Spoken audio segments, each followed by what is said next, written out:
فاستشہدوا شہیدین من رجالکم، اور گواہ بنا لو اپنے مردوں میں سے دو کو۔ رجال سے مراد مرد، یہ تو بالکل واضح ہے، اس لیے کہ اس کے بعد آگے آ رہا ہے فَإِن لَّمْ يَكُن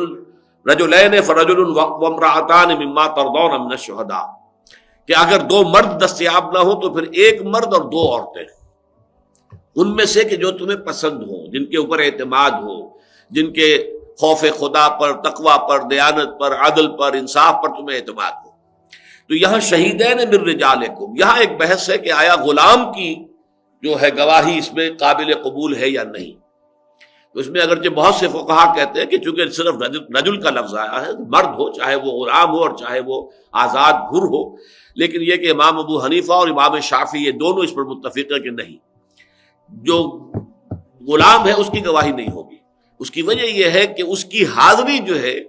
وہ موقوف ہے اس کے آقا کی اجازت پر۔ آگے چل کر آئے گا ولا یاب شاہد،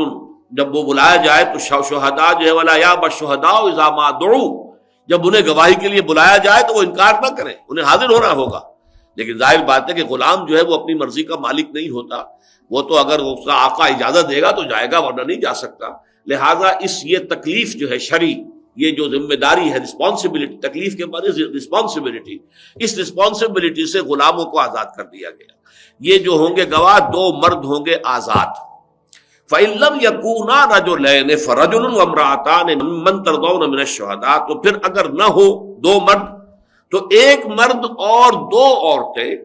جو بھی تمہارے پسندیدہ ہو، جن پر تم اعتماد کر سکتے ہو، جن پر تمہیں وثوق حاصل ہو۔ یہ ہے ذرا وہ باریک مسئلہ جس پر آج کل بڑا شور دنیا میں ہوتا ہے، اور ہماری جو ویمن لب اور جو فیمنزم کی موومنٹس ہیں ان کی طرف سے بہت شور مچایا جاتا ہے کہ یہ کیا ہے، ایک عورت جو ہے اس کی گواہی جو ہے وہ آدھی ہو گئی، دو عورتوں کی گواہی مل کر ایک مرد کی گواہی کی قائم مقام بنتی ہے۔ تو اگرچہ یہ بات اپنی جگہ پر صحیح ہے کہ خدا پنج انگشت یکساں نہ کر، نہ ہر زن زنست ہو، نہ ہر مرد مرد، نہ تو ہر مرد ہی مرد ہوتا ہے۔ ایسے بھی ہوتے ہیں کہ جو مرد تو ہیں لیکن زنانہ صفات کے حامل ہیں، اور ایسی عورتیں بھی ہوتی ہیں، ہر عورت عورت نہیں ہوتی کہ ہے تو عورت لیکن یہ کہ وہ بہت سے مردوں کو کے اوپر جو ہے وہ بھاری ہو جائے، پہلوان عورت ہو، ہر طرح کے جو ہے آپ کو ایکسیپشنز مل جائے گی۔ ابھی جو کچھ اولمپکس کے اندر ہو رہا ہے، کیسی کیسی پہلوان عورتیں وہاں پہ آپ کی بھی نظر پڑی ہوگی۔ تو اس حوالے سے نہ ہر زن زنست ہو، نہ ہر مرد مرد، خدا پنج انگوش یکساں نہ کر۔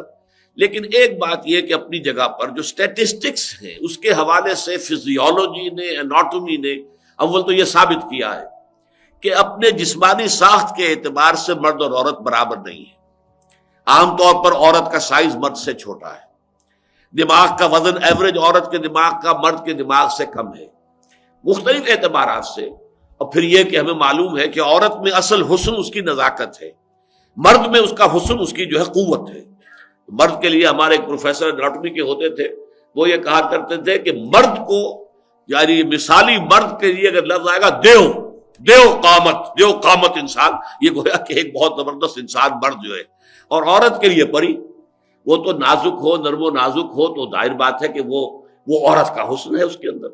اس حوالے سے یہ برابری کا جو بھی دنیا میں دعویٰ کیا جاتا ہے، اگرچہ اسلام نے برابری دی ہے ایک تو اس اعتبار سے کہ as human beings they are equal,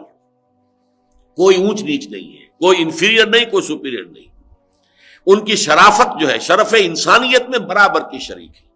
احترام انسانیت میں برابر کی شریک ہے۔ بعض اعتبار سے اونچ نیچ کی ہے تو اس میں بھی کمپنسیشنز ہیں، قانونی اعتبار سے باپ کے حقوق زیادہ کر دیے گئے، سیپریشن ہو جائے گی تو اولاد اصل میں تو باپ کی ہوگی اور باپ ہی کی طرف منسوب ہوگی، ابن فلاں ہی رہے گا، وہ ابن ماں کی طرف تو کبھی اس کا جو ہے وہ حوالہ نہیں دیا جائے گا۔ لیکن یہ ہے کہ خدمت کے معاملے میں ماں کو 3 درجے مقدم کر دیا، اور جنت کو بتایا کہ وہ ماؤں کے قدموں کے تلے ہے۔ اس حوالے سے اس کے اندر جو ہے ریسیپروکل جو ہے کمپنسیشن رکھی گئی ہے شریعت کے نظام میں۔ لیکن اس خاص معاملے میں جو گواہی کا معاملہ ہے، اس میں جو میری ایک سوچ ہے وہ یہ ہے در حقیقت کہ اللہ تعالیٰ نے مردوں اور عورتوں کو جو بنایا ہے تو اس میں جو نیچرل نظام رکھا ہے وہ یہ ہے کہ عورت کو ہمیشہ نمبر 2 کا رول پلے کرنا ہوگا۔ الرجال قوامون علی النساء، ظاہر بات ہے کہ ہر مرد کی بھی ضرورت ہے کہ اس کی شادی ہو، ہر عورت کی بھی ضرورت ہے کہ اس کی شادی ہو، مرد بھی نامکمل ہے اور عورت بھی نامکمل ہے بغیر شادی کے۔ دونوں کا ازدواج ہوتا ہے تو اس سے آگے نسل چلتی ہے، دونوں کے اپنے فطری تقاضوں کی تکمیل ہوتی ہے۔ اس حوالے سے لیکن دونوں مل کر جب ایک خاندان بنائیں گے تو یہ ایک ادارے کی شکل میں ہے، اور ادارے میں ظاہر بات ہے کہ دو سربراہ ادارے کے نہیں ہو سکتے کہ جن کے اختیارات بالکل مساوی ہوں۔ وہ تو پھر ادارہ جو ہے اس کی جو فاتحہ پہلے ہی پڑھ لیجئے، جس میں کہ دو جو ہے سربراہ بالکل برابر کے اختیارات والے ہوں۔ اسی کو قرآن مجید بطور دلیل توحید کے لیے لایا ہے کہ اگر اس کائنات میں اللہ کے سوا کوئی اور بھی الہ ہوتے لفسدتا، تو فساد رونما ہو چکا ہوتا۔ یہ نظم جو ہے جو یہاں پر قائم ہے اور جس طریقے سے کائنات چل رہی ہے، اب دو خدا ہے اور دونوں کی اپنی اپنی مرضی ہے، کوئی اس طرح چلانا چاہتا ہے کوئی اس طرح چلانا چاہتا ہے، تو دنگا فساد جو ہے وہ ہوگا۔ لہذا خاندان کے ادارے میں سربراہ کی حیثیت مرد کو دی گئی، الرجال قوامون علی النساء۔ اب ظاہر بات ہے کہ جب عورت کو نمبر 2 کا رول پلے کرنا ہے، اور اس میں ہمیشہ ایسا ہوتا ہے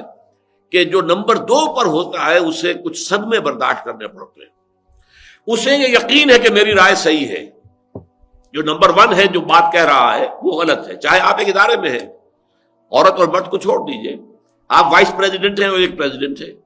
آپ کو یقین ہے کہ آپ جو رائے دے رہے ہیں وہ زیادہ صحیح ہے اس فرم کے لیے یا اس انجمن کے لیے یا اس ایسوسی ایشن کے لیے، اور جو صدر بات کہہ رہا ہے پریزیڈنٹ کہہ رہا ہے وہ غلط ہے، لیکن آپ کو ماننی پڑے گی صدر کی بات۔ تو گویا کہ ایک طرح کا صدمہ لینا پڑتا ہے۔ شاک ایبزاربرز ہونے چاہیے، جیسے گاڑی میں شاک ایبزاربرز نہ ہو تو پھر جس طریقے کی جمپ وہ لے گی ہو سکتا ہے کہ آپ کی گردنیں ٹوٹ جائیں۔ شاک ایبزاربر کیوں رکھے جاتے ہیں؟ تاکہ وہ شوق کو اپنے اندر جذب کر لے اور وہ سواریوں کو اتنا محسوس نہ ہو۔ تو یہ جو نمبر 2 کو، یہ ٹھیک ہے کہ اگر عورت قائل کر لے اپنے شوہر کو، بیوی جس طریقے سے بھی ہو، اپیل سے، دلیل سے، اور جو بھی اس کو اللہ تعالیٰ نے دے رکھے ذرائع ان سے وہ اپنے شوہر سے اپنی بات منوا لے، فبیا۔ لیکن فرض کیجئے شوہر اڑ گیا، نہیں یہ بات تو یوں ہوگی، تو اب ظاہر بات ہے فرض کے، اور وہ کوئی حرام شے نہیں ہے، مباحات کے درمیان فیصلہ ہو رہا ہے۔ عورت بھی جو کچھ کہہ رہی ہے وہ مباح ہے، حلال ہے، جائز ہے، مرد جو کہہ رہا ہے وہ بھی مباح ہے، جائز ہے، بچی کے رشتے کا معاملہ ہے، ماں کہیں چاہتی ہے باپ کہیں چاہتا ہے، دونوں جگہ جو ہے فرض کیجئے کہ برابر معاملات ہیں، تو اب کس کی بات چلے گی؟ ظاہر بات ہے کہ باپ کی بات چلے گی۔ اس حوالے سے عورتوں کو جو صدمہ پہنچتا ہے، شوق، اللہ تعالیٰ نے اس کے لیے والو رکھا ہے، نسیان۔ نسیان مردوں میں بھی ہے عورتوں میں بھی ہے۔ یاد ماضی عذاب ہے یا رب، چھین لے مجھ سے حافظہ میرا۔ اگر یہ نسیان کا سیفٹی والو نہ ہو تو زندگی اجیرن ہو جائے، ناممکن ہو جائے۔ کل فرض کیجئے آپ کے نہایت عزیز جو ہے، بلکہ فرض کیجئے آپ کا چہیتا اکلوتا بیٹا کل فوت ہوا ہے، اب اس کا صدمہ ہے، کیا یہ صدمہ 1 سال تک رہے گا؟ اگر رہے اسی شدت کے ساتھ تو آپ زندہ کیسے رہیں گے؟ اس کے لیے ضروری ہے کہ یہ آپ بھولیں اس کو، یہ صدمہ جو ہے تبھی اس کے اثرات آپ پر کم ہوں گے۔ نسیان اس اعتبار سے انسان کی ایک ضرورت ہے، یہ سیفٹی والو ہے کہ اس کے ذریعے سے جو صدمات ہیں ان کا جو بھی ایک اثر ہوتا ہے فوری طور پر وہ کم ہوتے ہوتے پھر آدمی بھول جاتا ہے، ٹھیک ہے آیا گیا معاملہ ہو گیا، جو ہونا تھا سو ہو گیا، لیکن فوری صدمہ جو ہوتا ہے اگر وہ برقرار رہے تو یہاں پہ کوئی شخص زندہ نہ رہ سکے۔ تو چونکہ ویسے تو مردوں کو بھی صدمے ہوتے ہیں، عورتوں کو بھی ہوتے ہیں، لیکن یہ کہ یہ معاملہ چونکہ عورت کا مسلسل رول نمبر 2 کا ہے، لہذا اس کو تو مسلسل یہ شوقس جو ہیں وہ برداشت کرنے ہوں گے، لہذا اللہ تعالیٰ نے اس کے اندر یہ سیفٹی والو زیادہ رکھ دیا ہے۔ ایک توجیہ کی ہے ڈاکٹر عبدالسمیع صاحب نے بھی، ویسے وہ بھی اچھی توجیہ ہے، انہوں نے اضافہ کیا ہے میرے اس فکر پر، اور وہ یہ ہے کہ عورت کے اندر اللہ تعالیٰ نے جذبات کا پہلو زیادہ غالب رکھا ہے۔ اب ظاہر باتیں سے بچوں کو پالنا ہے، پرورش کرنا ہے، یہ جذبات ایموشنز جو ہیں عورت میں زیادہ ہوتے ہیں، مرد کے اندر انٹلیکٹ زیادہ ہوتا ہے آن دی ایوریج۔ یہاں بھی بات وہی کہنی پڑے گی کہ نہ ہر زن زنستو نہ ہر مرد مرد، لیکن یہ کہ آن دی ایوریج یہ کہ عورت کے اندر ایموشنز کا، جذبات کا پہلو غالب ہے، اور مرد کے اندر انٹلیکٹ کا، فیصلے کا، ٹھنڈے دماغ، دل و دماغ سے سوچ کر فیصلہ کرنے کا غالب۔ اس حوالے سے بھی عورت کے اندر پھر نسیان کا پہلو زیادہ ہو جاتا ہے۔ لہذا یہاں پر ایک مرد اور 2 عورتیں یا 2 مرد، اور یہ بھی نوٹ کر لیجئے کہ 4 عورتوں کی گواہی کافی نہیں ہوگی، ایک مرد کا ہونا لازم ہے۔ ایک مرد، البتہ ایک مرد کے قائم مقام 2 عورتوں کی گواہی ہو جائے گی، اور اس کے بعد اس کی حکمت بیان کر دی، ان تضل احداہما فتذکر احداہما الاخری، کہ اگر بھول جائے، بھٹک جائے، اسے پوری طرح یاد نہ رہے کیا بات طے ہوئی تھی، کیا بات تھی، تو یہ کہ دوسری اس کو یاد کرا دے۔ اس حوالے